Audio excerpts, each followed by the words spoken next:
Acts chapter 2. If that is true, why the unbelief of Israel today? If the first church was made up of Jews per se, then why is it that today Israel is in unbelief? How can your message of salvation be true message to whom the message you said it was for, why have they rejected it? If the nation Israel is rejecting this salvation by grace, how can it be for them? The gospel was to come to the Jews first, and they rejected it. How can this be right? And Paul has to answer that question. How can it be a message to the Jews when they refuse it? Look with me to chapter 9 and verse 30. Here's what it says. What shall we say then? Paul is asking a question knowing that it's going to be brought up. What shall we say then? That the Gentiles which follow not after righteousness have obtained to righteousness, even the righteousness which is of faith. But Israel, which followed after the law of righteousness, hath not obtained to the law of righteousness.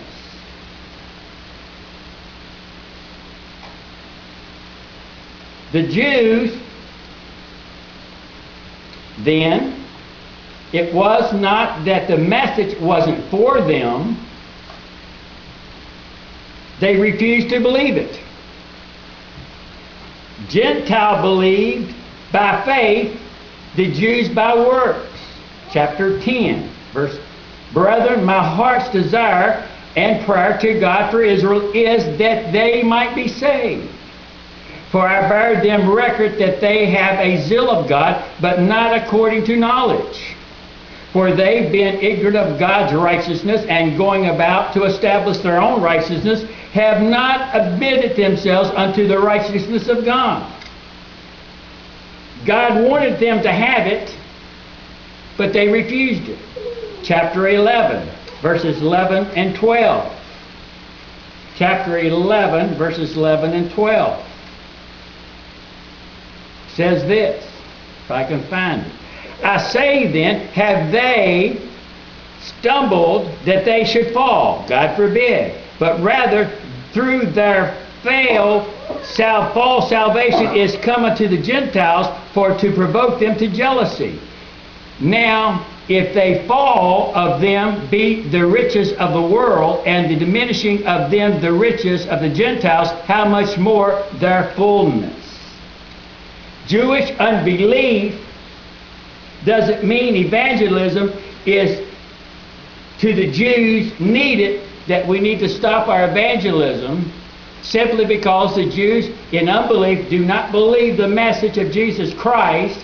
It doesn't mean that we're to stop evangelizing them. The gospel is to the Jews. They turned from God. There's a third question. Chapter 2.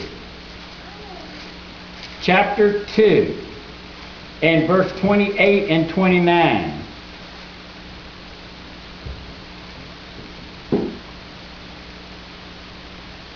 For he is not a Jew, which is one outwardly, neither is that circumcision which is outwardly to the flesh. But he is a Jew, which is one inwardly, not circumcision, is that of the heart, is in the spirit, and not of the latter, whose praise is not of man, but of God. So the question then is, who is a Jew? Who is a Jew? Young man? Oh, young man. Not one that says he is one of the on the outside, but one who is on the inside. You're a Christian on the inside, not how you act on the outside. A Jew is one who is inwardly, not outwardly. Chapter 3. Look at chapter 3 and Romans chapter 3 verse 21. It says this. But now the righteousness of God without the law is manifest, being witnessed by the law and the prophets, even the righteousness of God who is by faith of Jesus Christ unto all and upon all them that believe, for there is no difference. That's the gospel. Not outward, but inward. Same message.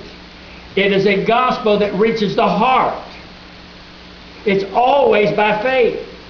The plan of salvation by grace through faith was not new. Paul's argument was affirmed in the Old Testament. It has always been God's method to deal with the heart of men. Always the issue. It deals with what's on the inside of a man. It's how you feel when you're in bed at night. When you're nowhere but by yourself. It's how you look at your life inwardly. Salvation was not only to the Jews in the Old Testament, by the way. He was using Israel as a channel to reach the world. He chose Israel to be the conduit or the agent that the gospel might go through them, and they would go to the world and share Christ with the whole world, Gentiles and everyone else. It is not being Jewish. Well, I'm Jewish. Duh. That doesn't impress God. And you're lying anyway. You may be Jewish outwardly, but you're not a biblical Jew. It's being right with God. It's not being Jewish, it's being right with God. If you are preaching a no different salvation that marks everybody equal, that's being everybody to God in the same terms, then where does this leave Israel? What advantage then, chapter 3 and verse 1, what advantage then hath the Jew? Of what profit is there of circumcision? So the Jews said, okay, you chose us, and I don't know where you ever find that in the Bible, but nevertheless, the Jews were God's people, and they were saying, if I'm God's people, and God's people that He has gave His life for, per se, what advantage then is it that God has chosen us as a race? Because now Paul is saying salvation is to the Jews, and that you have to be saved the same way the Gentiles does. I am a Jew. And they were proud of being a Jew. God is not looking for a Jew. He's looking for a person right with God. He only used Israel to be the conduit, getting the gospel to someplace else. Then the question is, in verse 1 of chapter 3, then why be a Jew? Why bother? What about the Jews? This gospel does set us apart. Salvation comes to all men the same. The same gospel is to be preached to all men the world over. There's not 4 or 5 gospels to be preached.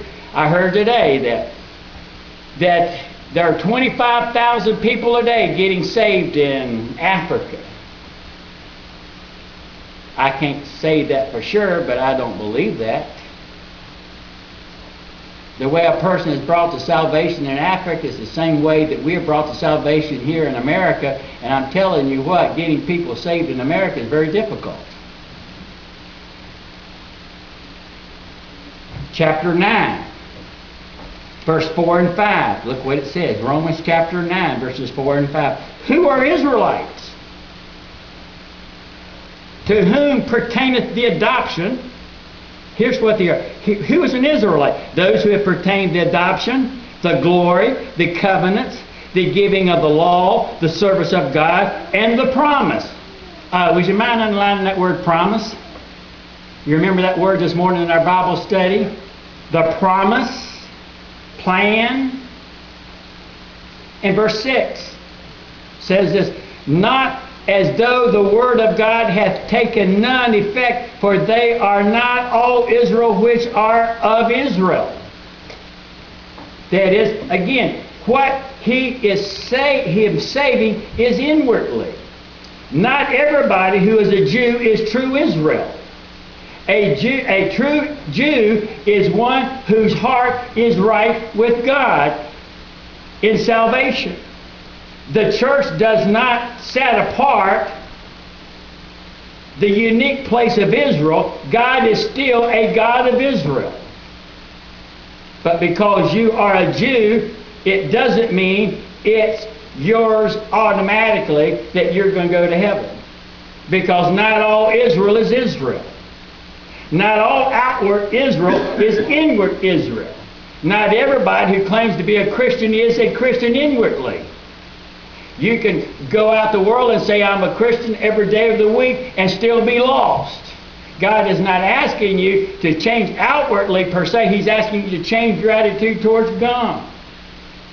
Chapter 9, verse 27 says this, Israel hath cried concerning Israel. Isaiah also cried concerning Israel, though the number of the children of Israel be as the sands of the sea, a remnant shall be saved. 1/3 of Israel will be saved in the end time. Chapter 11, verse 5. Even so then, at this present time, also there is a remnant according to the election of grace. There's only a small amount of Jews even today that are saved or will ever be saved. And still is true. The gospel is leveling things. It brings all men down to faith, yet Israel is still unique. Israel has always been God's inward, not God Israel outwardly. Israel has always been God's people inwardly, not outwardly. The fact of the matter is, God doesn't bless the nation Israel outwardly. God blesses Israel, those who have been saved inwardly. God's covenant with Israel has not been broken. Chapter 11, verse 29. Now there's a fourth question. Chapter 4 of Romans. Romans chapter 4. Look at, what shall we say then? Someone's always bringing up the question, well, I hear what you say, but what do you say to this question? What shall we say then that Abraham our father, as pertaining to the flesh, hath found? For if Abraham were justified by works, he hath therefore thereof to glory, but not before God. For what saith the Scriptures? Abraham believed God, and it was counted unto him for righteousness. He believed God. Now to him that worketh is the reward not reckoned of grace, but of debt. But to him that worketh not, but believe on him that justifieth the ungodly, his what? As Bob brought out in the class this morning, his what?